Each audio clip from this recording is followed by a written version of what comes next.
VA offers should be the top of the stack if you're a listing agent.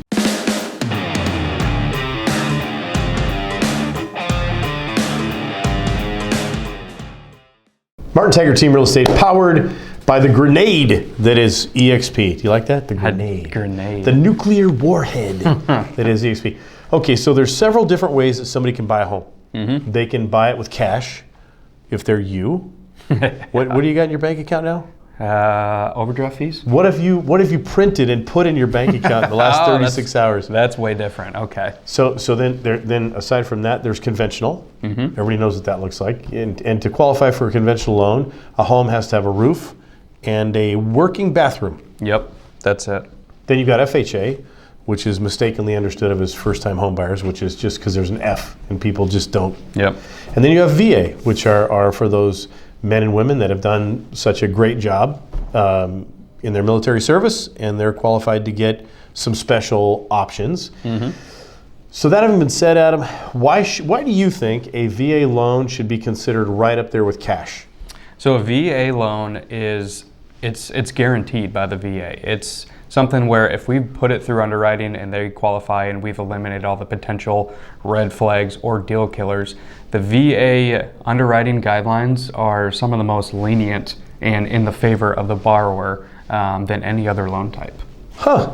So then why are so many listing agents operating under the misconception, it sounds like, that a VA loan is hyper difficult, it's super unlikely to close, the appraiser's gonna beat you up over every single...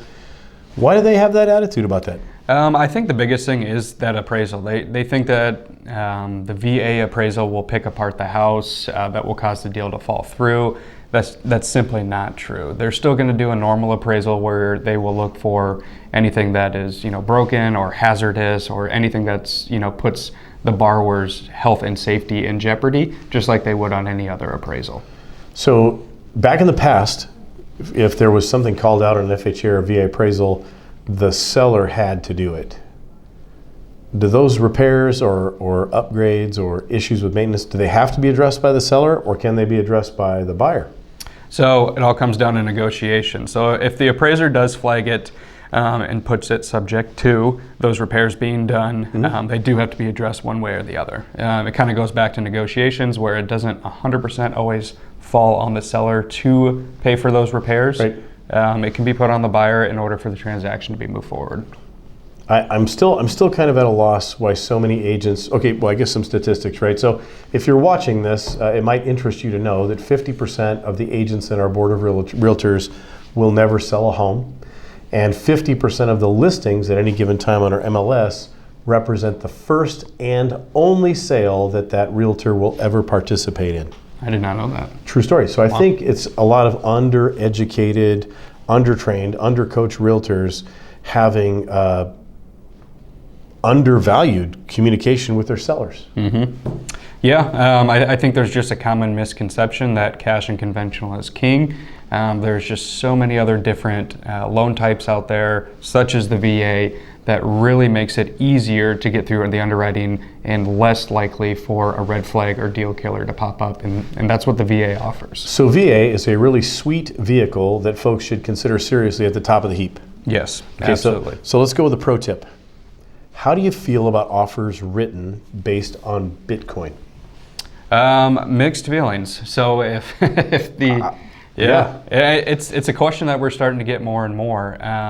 When a buyer wants to use Bitcoin as part of their down payment or their earnest, there is a decent amount of sourcing or paper trail that needs to happen. So we need to see when you paid for it, how you paid for it, what's the current value of it. Then we need to see once it's liquidated, that it was liquidated, sold, and then dropped into your bank account. So it's really a long paper trail, not impossible by any means, but it will require a little bit more upfront work on the borrower's end.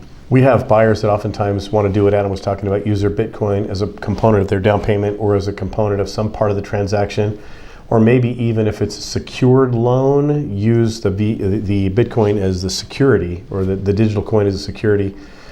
Biggest issue here that most people don't understand, and Adam's well versed in this, has to do with capital gains. You are gonna pay capital gains taxes on that money when you cash that coin. So if you had, say, a $10,000 earnest funds or a $10,000 down payment, when you cash your coin, you're going to be paying capital gains on 20% of the total value of the coin that's cashed, based on the difference between the basis that you bought it for and then your sales value. So you're definitely going to pay more. So figure that 20% in somewhere, some way, somehow. Yeah. Yeah. All right. So hey, consider VA seriously. Absolutely. Consider Adam to help you with that VA offer. Absolutely. Life is better with the team. Have an awesome day.